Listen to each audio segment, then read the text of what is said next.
लेकिन जब से स्क्रीन और उसमें से रील, क्या होता है, एक बार शुरू करने के बाद निकलते हैं क्या उसमें से बाहर? अच्छा, आप लोग कोई रील देखते नहीं है? नहीं देखते हैं ना? तो फिर शर्माते क्यों हो, बताओ ना। निकलते हैं क्या बाहर अंदर से? भाई इस कोने में आना है, चलो जाओ, मोबाइल बाहर रख के आओ, यहां ऐसे बैठो। आप स्मार्ट हैं, गैजेट आपसे स्मार्ट नहीं हो सकता है। आपकी जितनी स्मार्टनेस ज्यादा होगी, उतना गैजेट का सही उपयोग आप कर पाएंगे। वो एक इंस्ट्रूमेंट है जो आपकी गति में नई तेजी लाता है। ये अगर हमारी सोच बनी रही तो मैं समझता हूं कि शायद आप उससे छुटकारा पाएंगे। दूसरा, देश के लिए बहुत बड़ी चिंता का विषय है जी। मुझे कोई बता रहा था कि भारत में एवरेज 6 घंटे लोग स्क्रीन पे लगाते हैं। 6 घंटे। अब जो इसका बिजनेस करते हैं उनके लिए तो खुशी की बात है। जब मोबाइल फोन पर टॉक टाइम होता था तो टॉक टाइम में कहते हैं कि उस समय एवरेज 20 मिनट जाती थी, लेकिन जब से स्क्रीन और उसमें से रील, क्या होता है, एक बार शुरू करने के बाद निकलते हैं क्या उसमें से बाहर? क्या होता है? नहीं बोलेंगे। अच्छा, आप लोग कोई रील देखते नहीं है? नहीं देखते हैं ना? तो फिर शर्माते क्यों हो, बताओ ना। निकलते हैं क्या बाहर अंदर से? देखिए, हमारी क्रिएटिव उम्र और हमारी क्रिएटिविटी का सामर्थ्य अगर एवरेज हिंदुस्तान में 6 घंटे स्क्रीन पर जाए तो ये बहुत चिंता का विषय है। एक प्रकार से गैजेट हमें गुलाम बना देता है। हम उसके गुलाम बनकर के जी नहीं सकते हैं। परमात्मा ने हमें एक स्वतंत्र अस्तित्व दिया है, स्वतंत्र व्यक्तित्व दिया है, और इसलिए हमें सचेत रहना चाहिए कि कहीं मैं इसका गुलाम तो नहीं हूं।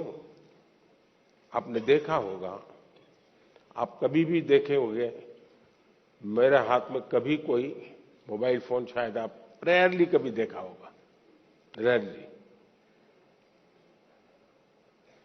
मैंने क्यों अपने आप को संभाल के रखा हुआ है, जबकि मैं एक्टिव बहुत हूं, लेकिन उसके लिए समय मैंने तय किया हुआ है। उस समय के बाहर मैं ज्यादा नहीं करता हूं। और इसलिए लोग, तो मैंने देखा है, अच्छी मीटिंग चल रही है, बहुत अच्छी, और थोड़ा सा वाइब्रेशन आया तो ऐसे निकाल के देखता है।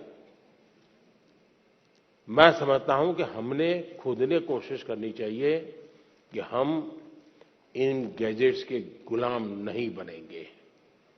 मैं एक स्वतंत्र व्यक्तित्व हूं, मेरा स्वतंत्र अस्तित्व है, और उसमें से जो मेरे काम की चीज है उस तक ही मैं सीमित रहूंगा। मैं टेक्नोलॉजी का उपयोग करूंगा, मैं टेक्नोलॉजी से भागूंगा नहीं, लेकिन मैं उसकी उपयोगिता और आवश्यकता अपने मुताबिक करूंगा। हमने देखा है कि परिवार हमारे तो छोटे होते जा रहे हैं, और परिवार भी इस डिजिटल दुनिया में फंस रहे हैं। एक ही घर में मां, बेटा, बहन, भाई, पापा सब रह रहे हैं, और एक ही कमरे में वो उसको व्हाट्सएप कर रहा है। मैं आपकी ही बात बता रहा हूं। मां भी पापा को व्हाट्सएप करेगी। देखा होगा आपने, घर में सब बैठे हैं साथ में, लेकिन हर अपने मोबाइल में खोया हुआ है।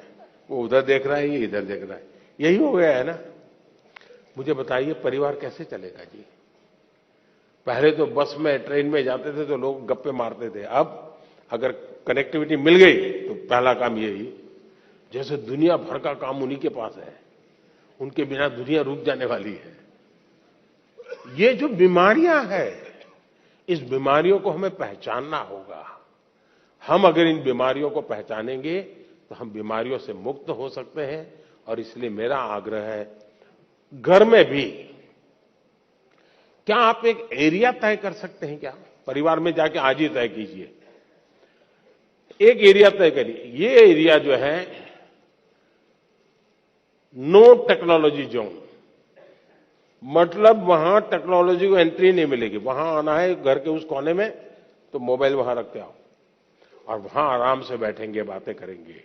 No technology zone. घर के अंदर भी एक कोना बना दीजिए, जैसे देवघर होता है ना, भगवान का मंदिर एक अलग होता है कोने में, वैसा ही बना दीजिए। भाई इस कोने में आना है, चलो जाओ मोबाइल बाहर रख के आओ, यहां ऐसे बैठो।